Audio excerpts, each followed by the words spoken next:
Hi, my name is Ananda. I work with a lot of different materials. I'm an industrial designer, but I've partnered last year with a textiles like fashion designer in San Francisco who runs a project called Textile House, where she runs her own garment company. And she's interested in new media, and I have a background in community biology, and we started talking about the accessibility of biomaterials. And even though a lot of people have been like using kombucha, we wanted to think about ways to prototype for the future in terms of prototyping for like in vitro leather. So we were saying, well, kombucha is a really good way to do low fidelity prototyping for future garments. And what does that mean? We came up with this growing method where usually when people work with kombucha, they grow it in containers and it's still a square or still a circle and they'll cut it out. But something that we were looking at was, this might be a little weird, is reducing waste by growing the patterns inside vessels shaped like your final garment. So we designed like... Wait, we also cannot see your screen. Oh my gosh. No, I'm not screen sharing. I can see the video now. Just now. Yeah. Okay. So we built these vessels. So this is like a... Can you still see me? Yeah, I can see you are holding two vessels. Okay. So this is a sleeve. It's not to scale. This is like, it would be like 5 times bigger than this, but this is supposed to be like a sleeve. And instead of growing it in a square and cutting around it and having the waste material, we started thinking about growing kombucha in like these containers and these vessels. And this is like a model of one that's a shirt. Wow. Yeah. And I don't have photos of it, but I've had prior experience where I've also, while the kombucha has been growing, have like embedded sort of like DIY sensors and DIY actuators into the cellulose. But it always was difficult to try to like turn it into a garment afterwards, so we're gonna try to experiment with that. But you mean sensors by electronics? Yeah. Because sometimes you can coat things in wax, or you can like, I've successfully gotten kombucha or to grow like silicone wire inside bacterial cellulose, and it doesn't like corrode the wire because there's the silicone like covering on the wire. But I haven't like gotten too far with that. But something that hi. No problems. But those wires for signal channeling. Pardon? Oh yeah, for signal channeling. Yeah, the cable wrapped with silicone. Yeah. Okay. Yeah.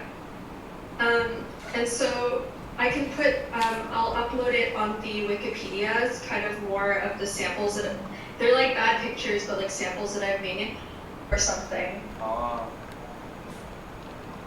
Okay, what if I leave it like this? This is nicer than. Yeah, so you can see me scrolling down. Yes, works. Works. Cool. So I go again. So I work with kombucha in a different way, more in the making, and so I've been doing different experiments, especially because, as I said before, of my interest on bacteria. And here, those are some petri dishes, if you can see them, that I was growing home. So I really started in a DIY biohack approach, and I was growing them at home, domesticating biotechnology, because I was trying to combine textiles with bacteria. This you can see away, the different petri dishes on the screen. Okay, nice. Sorry, because I just don't know what you see and what I see. And this is the Biohack space in London where I used to work and where I used to like grow bacteria and learn different skills from other people. And as I was saying, like this is how I like to apply the material of like the cellulose of kombucha to create projects. So to really think as a second layer, as a second skin. And those are projects from Lucy McRae, that she also is a body architect, she calls herself. And this is a picture just to show like how from a citizen science point of view you can like be empowered by technology if you also learn by yourself on how to grow things, how to hack technology. And those are a few different materials I've been working with. So from algae, mycelium, bacteria, kombucha, sourdough, starch, plants, or growing crystals. So all of those ingredients, somehow you can grow them by yourself, and then you can use different techniques that in order to treat them as a textiles or more as a molding, if you want to create shapes. And so those are a few experiments I've been running with for my own projects and with other people, especially during the textile summer camp. But first, I want to show you like where is coming my inspiration, like of course from bioculture from Susan Lee. She was making those jackets which are dyed with indigo or screen printed. And so she was really using textile techniques applied on cellulose. And she was growing this vegetable leather. And what I wanted to do, it was to grow a conductive kombucha. So I was hacking the process of growing. So I was injecting, for example, in the SCOBY, some graphite powder, copper powder, or like really trying to like make the cellulose conductive. Because I believe that if we are going to use electronic textiles, like more and more in the future, when they will not grow, we will have to throw them away as electronic textile, as electronic waste. Sorry. So what if actually we grow organic material that they can also be conductive, and maybe the time of living is less because they are live. But then when they are not conductive anymore, you biodegrade the cellulose and you reuse the conductivity. This was the point. And what I was doing, it was really to grow kind of conductive kombucha. And so here you can see like I was trying to combine some metal filament together. This didn't really work properly. But the point was really to grow a second conductive skin. So if inside we know that we are already conductive, like from the nerves, we know how to move a finger because there is somehow a kind of electricity passing through our body. What if we can have also an external conductive skin? And somehow I started this project in 2015, and then it never really went anywhere because I never really had the time, but I would love to continue somehow more to develop a bioconductive textile. This is what I would like. And so now I'm going to show you some pictures that are coming from the textile summer camp from 2015, 16, where we were really like combining the skills of everyone on fashion and textiles into kombucha.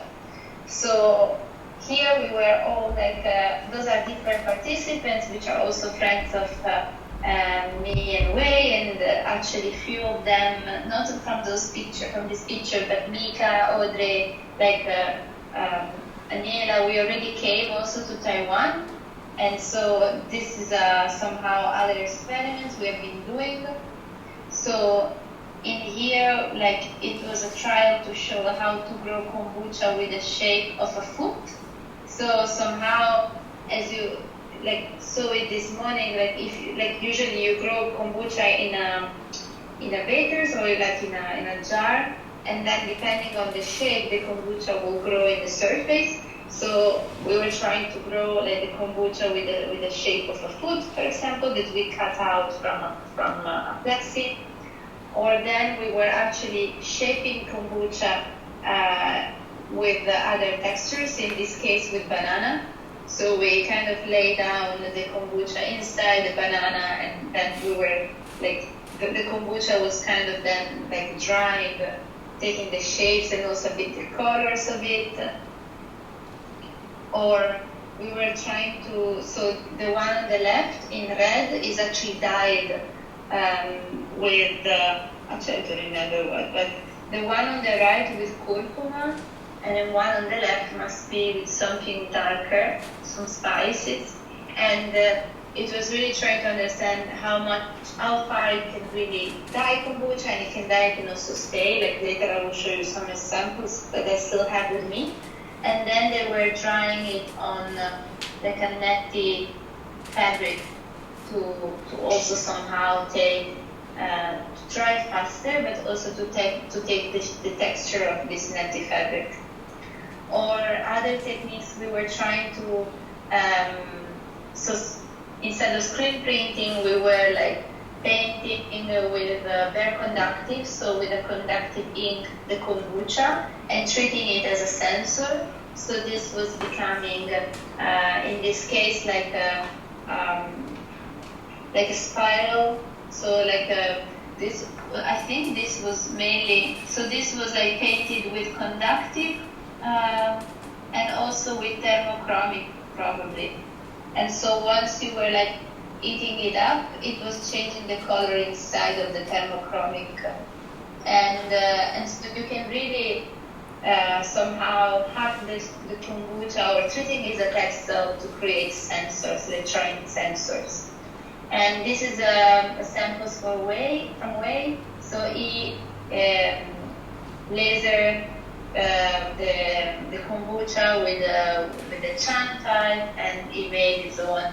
This, I don't remember what it was. This texture, but you had all what it was. No, it's just a fractal shape. I could generate images. But it was super. I mean, it was super interesting, I guess, for you also to see that it was possible. But this was quite thin, so I imagine that if you have a thicker one, it can even stay better. Or like we were trying to use kombucha to like as a sandwich, so to have two different pieces of like a live kombucha, and then inside to incorporate like a conductive thread, a conductive fabric, and then the two kombucha to close it on it. So somehow the kombucha was becoming like the membrane of this conductive fabric.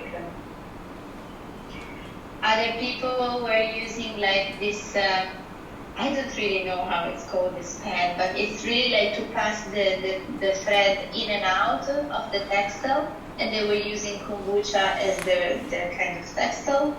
And then when it was drying, you can see that also the tension of the thread was creating like a 3D shape. And this conductive thread is, this is conductive thread. And yeah, so of course you can sew like in the conductive, with a conductive thread, the kombucha, easier when it's dried, but you can also try it this way also when it's alive. Because of course, like, it's very different, the kombucha dried from when it's alive. It depends from the thickness, it depends from the breathability. So if it's dried, if you try that it's actually flexible or it's very breakable. And from here, like people, like they were like creating stripes of kombucha, and then like using it in the knitting machine, like to create like to use it as a thread. And so again, like using it as a stripe. In here, actually, head of the sandwich kombucha to make sensors. In here again is a speaker, so like they were like sewing the like conductive thread into the text into the kombucha to use it as a speaker. In here it's more like static, so to create like different thread of kombucha, it could be each self a sensor, but here actually it was more static. Or you can weave with kombucha. So this is another friend of us that was really like cutting a live, like thin thread of kombucha and using it in his weaving, like I don't know how to call it, thing to loom. Or with this other like loom, very handmade. They were like creating from stripes of kombucha and creating then a woven piece, or with circular knitting. So this is again like a very like DIY circular knit piece, and this friend of us was creating like this loop of 2 kombucha thread and then using it to create this circular kombucha, like if it's a sock. It's made of kombucha, so a bit slimy. And otherwise, we were growing crystals, and so we were using kombucha really as a material to grow crystals on top. And here we use alum to grow crystals. And those are other samples of dyed kombucha or conductive kombucha with crystals on top. And yeah, so you can really go like be fun, like have a lot of fun with kombucha, using it as a mask from a live to something that actually is dry, and that's it. This was actually another performance we did at the textile summer camp, where we were using different organic material to actually grow textiles. So I'm done.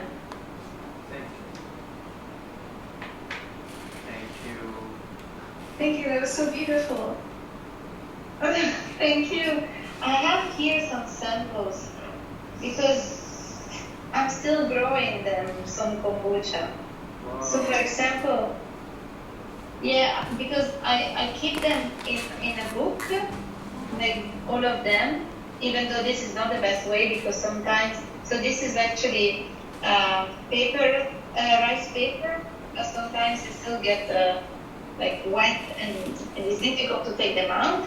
But so this, for example, was a kombucha that was dyed, and you can see the color is still there. So there is still a shade of red. And as you can see, both of these two are very thin. Somehow are flexible, but like easy to break. Like this is already a lot what I can do, but they can really easily break. Or if you have a thicker kombucha that you dry, so every time it depends how you dry kombucha. If you dry it on a piece of wood or paper, it's easier because it dries slow and you can have this kind of flexibility. So the slower, the more flexible. Yeah, you kind of need to do like paper mache. So you have to dry it and then sometimes just change the side so that it's slowly drying and like the water is evaporating and we're drying like easily. And but of course the more it's the nicer it will be, like the kombucha. This, for example, is actually 3 different kombucha together that were drying together. And this actually it's a sample from Taiwan, when we were like using like some natural fiber material inside, and then this is a sandwich to kombucha, and then this is a screen printed kombucha. So at the beginning, like at the time, this was much nicer. I mean, this has 6 years in this kombucha. So it was a bit thicker, and I managed to screen print on top. And in this one, for example, is screen printed with bare conductive. So this is a sensor. So if I connect here with a crocodile clip, I can use this as a touch sensor, which is super cool. And this is actually one of my conductive kombucha growing. So this I was growing it with charcoal, I think. So if you have charcoal, you should try. But it's not very flexible and it's not very conductive as I thought. And then here's some examples of sewing kombucha, not the best, or growing it with a copper filament, or and then somehow, because I create more speculative projects, I was like applying like the how are called those? Oh my god, since I'm in Italy, my English is shit. But this is the one like to measure the heartbeat. So this was part of a huge installation where I was growing like a 2 meter per 1 meter kombucha as a second skin, as a mannequin. And then I was using this to show that this could be alive.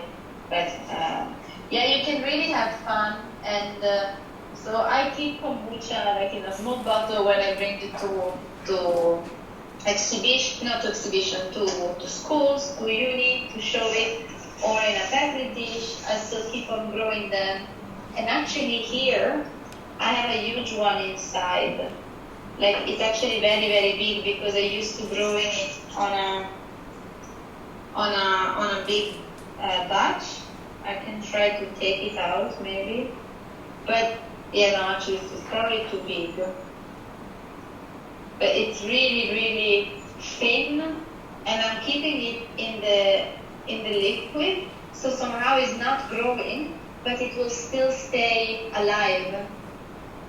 So this is why I'm keeping it in the tea. So it's just a huge piece of kombucha, which one day I'm gonna probably use it in one way. And now you are putting it in the tea, or? Yeah, it stays in the tea. Actually, there are different pieces of kombucha inside. I have this one as well, which is quite thick, but it's not growing. So only this one on top is growing. This one inside is just staying alive. So this is my way to have some kombucha in case I need to play with it. And and it's super smelly, but it's super cool as a material. I wonder if there's differences in the bacteria from each container of kombucha that you have, or if it's the same because it kept in the same environment. But yeah, I don't know. It's just something. I bet this is why I told you that I'm super interested to actually learn, because for sure they are different, because they have been growing them in different containers and then putting them together. So probably now they kind of merge. We can argue. Yeah. But I don't know. There are 3. There is another one below. And just one question: how do you make those conductive kombucha? You grow it. You put the charcoal in the jar. In the SCOBY.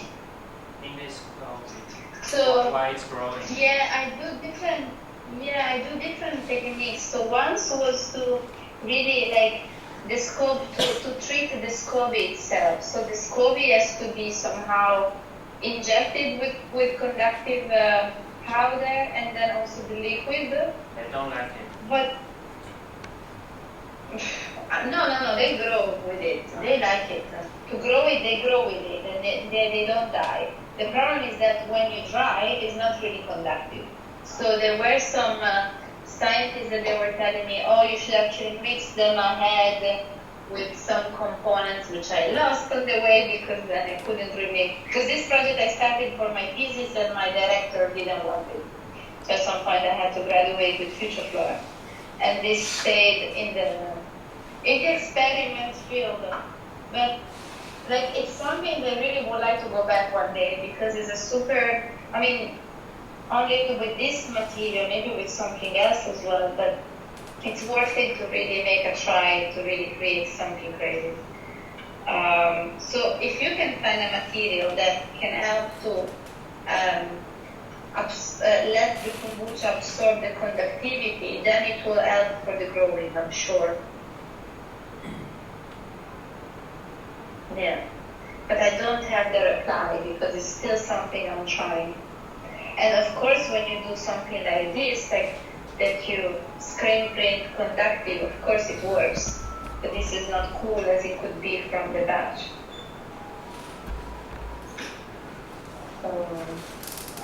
Would you have some suggestion, Ananda, to actually make it conductive from the beginning? Honestly, I've only ever had success incorporating like silicone wire into while it's growing, but the problem is getting the bacterial cellulose to grow over the wire. You kind of have to, with tension, just put it on the surface of the container, just where it's like growing, so like where it touches oxygen. So you kind of have to be really precise, and it can be really difficult. But I don't know of any good ways to. I mean, that doesn't make it conductive, but I don't really know any great ways to embed electronics into kombucha. What kind of silicone is that? Is it PDMS? This is actually an acrylic container that the fashion designer sent me like her pattern. So this is like a sleeve, and then I ended up making the measurements to turn it into a container. This is just stacked acrylic, and then on the inside I put silicone to make it sort of a watertight container. And then I kept it in a gallery for a month, and it held up. There were no leaks. And then I got sort of like a thin layer to grow, but then we had to close early because of COVID, so I couldn't continue growing it. But we're gonna do another run in a couple days at a gallery for 3 months, and I'm hoping that we'll have something that's thicker.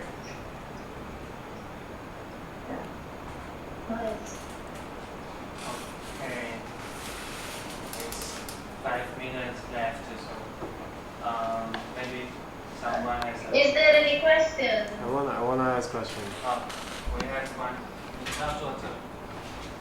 啊？因为让他们看看。Hello, my name is DJ. That's really interesting. Thanks for presentation. And I wonder, because I make shoes, I wonder how to like the vessel. You know, I can also use my pattern to create the vessel. But I wonder, is it possible to make another layer like a coating to make it less, more waterproof? Because as far as I know, it's not. You won't be able to even have a drop of water on it. Silicone sealant works just fine. I'll try to find, when you go to, here it is. When you go to a hardware store and you can get like this stuff, like silicone sealant. I cannot really see the screen.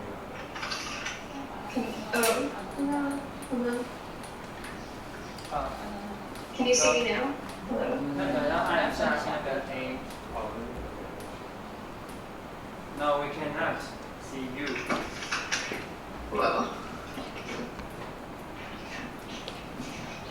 Okay, can you see me now? No. No? Okay. You can use silicone sealant. It's not, you can get it at a hardware store. You just have to make sure there's no anti-molding or antimicrobial additives in there. But if you get 100% silicone, usually for making fish tanks, you can seal. It's honestly the most cost-effective way for making your garment vessels. I've tried 3D printing. I've tried other things.